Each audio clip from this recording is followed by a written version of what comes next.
Hello, hello. How are we doing? Are we all okay?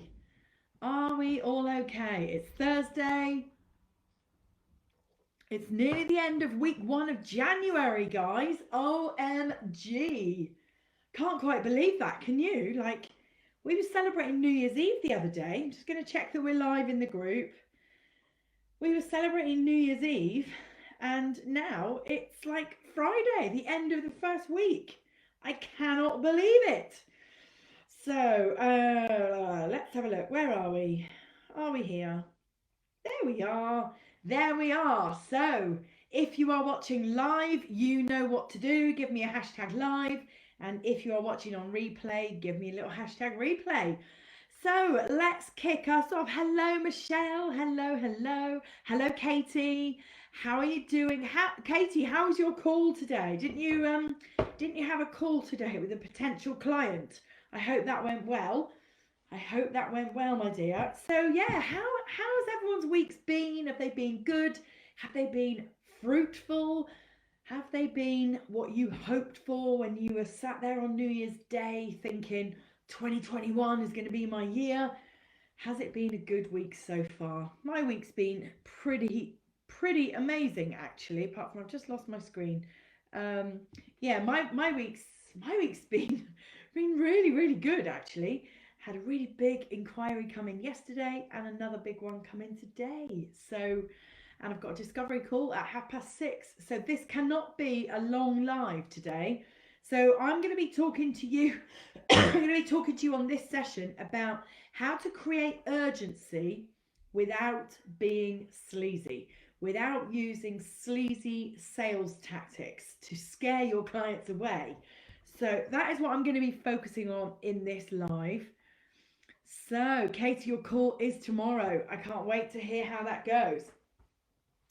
So, because this can't be a long live, I'm going to get straight into the tips that I've got for you and the suggestions that I've got for you around how to create urgency without being sleazy. So, the first thing I think I need to do is outline what is sleazy, like outline what sleazy might be. And so as you know now, I get my little pieces of paper, so I've got my notes to follow. So the things that I would describe as sleazy are where you have a discovery call and you try to force the client to buy on the call. So you might be talking about your offer, your program, and you might say, well, you can't buy after this. I'm not going to send you the link so you can think about it. I've told you all about it. You have to buy it now, really. Otherwise, you can't buy it at all. And so that, in my opinion, would be seen as sleazy because most clients wouldn't buy under those circumstances. So even if somebody's told you in the past, no, you must take the money on the call, I wouldn't advise you to do that.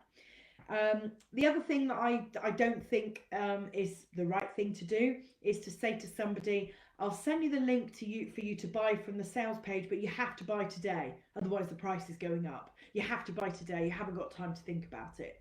Again, I think that's sleazy. I think that's creating urgency. It's absolutely creating urgency. And there's nothing wrong with creating urgency, but there's a way to do it. And telling somebody that they have to buy on the call or they have to buy today is not really the way to do it. Um, Telling them if they say that they want to go and speak to their partner or they want to speak to a friend or they want to speak to anybody or they just want time to think about it, telling them that that's not allowed or that you're not going to afford them that time, again, I think that comes across as pretty sleazy and not really the right thing to do. Anything that goes under the banner of fear selling, so fear selling where you're trying to close the sale by saying something like, well, you do realize if you don't buy today that this will happen. You do realize if you don't buy it right now, I'm going to sell out. There will be no spaces left. Scarcity tactics, of course, they work, but there is a way to do it. All right. And so if you're sat there saying, I'm going to sell it to someone else, because the minute I come off the call to you, I've got a call with somebody else and they're probably going to buy it. Nobody's going to believe that anyway. Even if it was true, nobody's going to believe that. So I would avoid the fear scarcity tactics. And what you don't want to do is end up You've spent all of that time and effort building a relationship with your client on a discovery call, only to end up trying to create urgency and having it become a little bit confrontational, where they say, well, I really want to go away and think about it. And you'll say, no, you can't do that. And it becomes a little bit like a battle. And that's not what you want at the end of a sales call, because this is somebody that you want to work with, and you want to create a relationship where you understand each other and you can communicate well.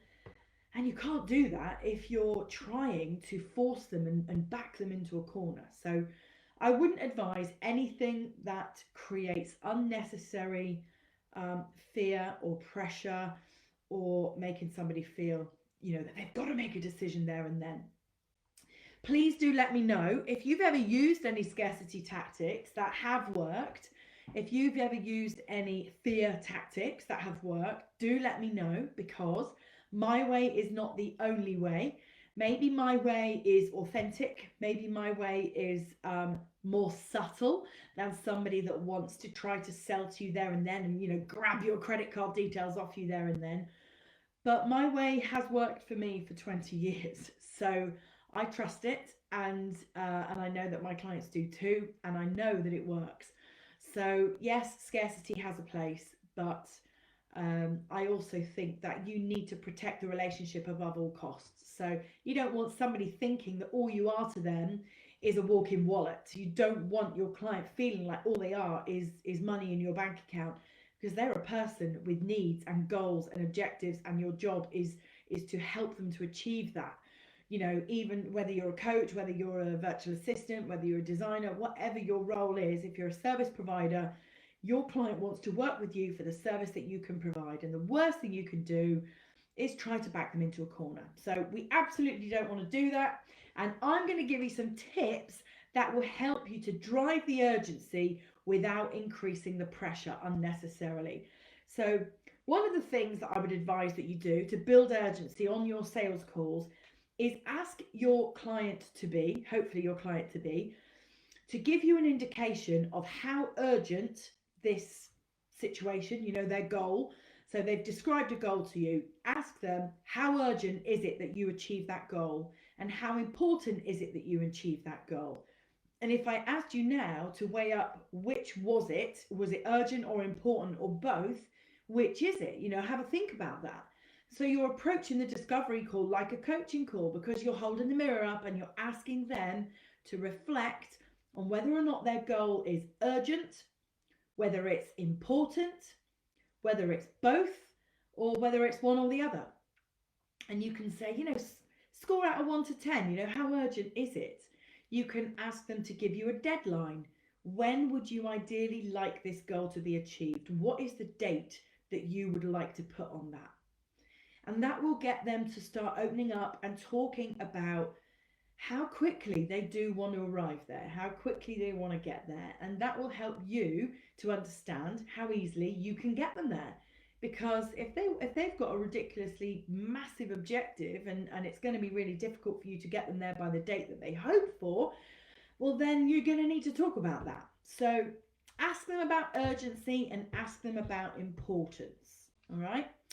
Another tip for you to create some urgency is visualization. So visualization is a really powerful thing for any of us to do. I start my day often with a visualization exercise. Ask your client to visualize what life might be like when their goal is achieved. Take a pause in the call. Ask them maybe to even close their eyes, and ask them to visualize what life might be what life might be like when they achieve this goal.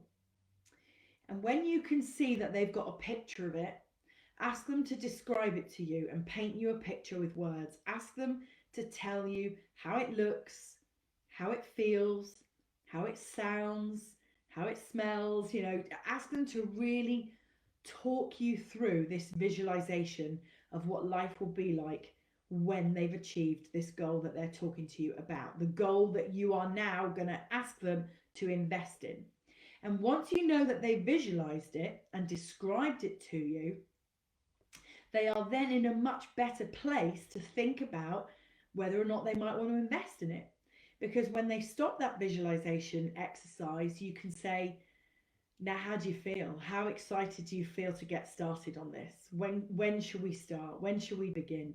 And you can close the sale right there and then.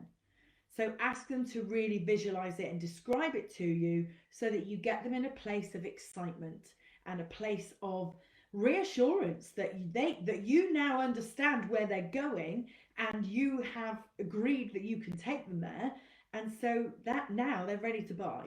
So visualization, again, that can really help you.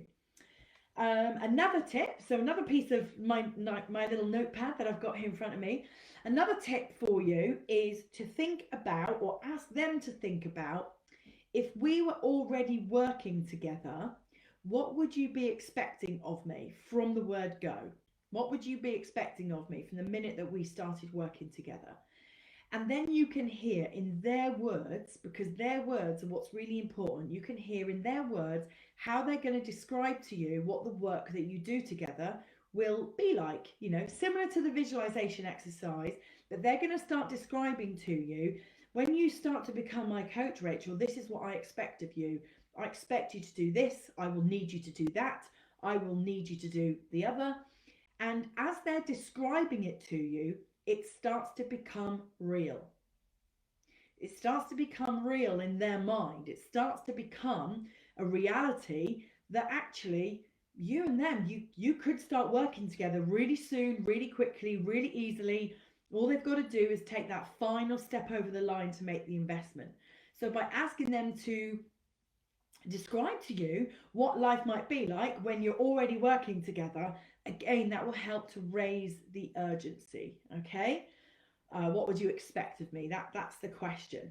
So that's it really. That they are the tips that I've got for you, unless you guys have got any questions for me. So if you've got any questions around creating urgency, then please do let me know. Let me know below in the comments. If you've ever tried to create urgency and it's gone wrong, then let me know about that. I'd like to hear about that, because it can go wrong. Creating urgency can indeed go wrong. And that's because you are at risk of creating a little bit of friction and a little bit of confrontation. So if you want to create urgency, I would advise that you move forward with cautionary behavior. Don't go in like a bull in a china shop and think, you know, I've got to get them to buy today, because actually they might not be ready, you know. You can ask them, under what circumstances do you feel like you would be ready to go ahead? You know, because if they do say no to the sale, you want to know under what circumstances would they be happy to go ahead. And you need to feel comfortable to ask them to describe their fears and concerns to you. And as long as you've built a good relationship, they will tell you what they are. You know, they will say, I don't want to go ahead today because I'm just not sure it's the right time for me. Or I don't want to go ahead today because the investment is too high for me. Or I don't want to go ahead today because I'm not fully bought into the fact that I'm going to achieve the end result, and therefore, you know, if I wasn't to achieve the end result, it wouldn't be worth it for me.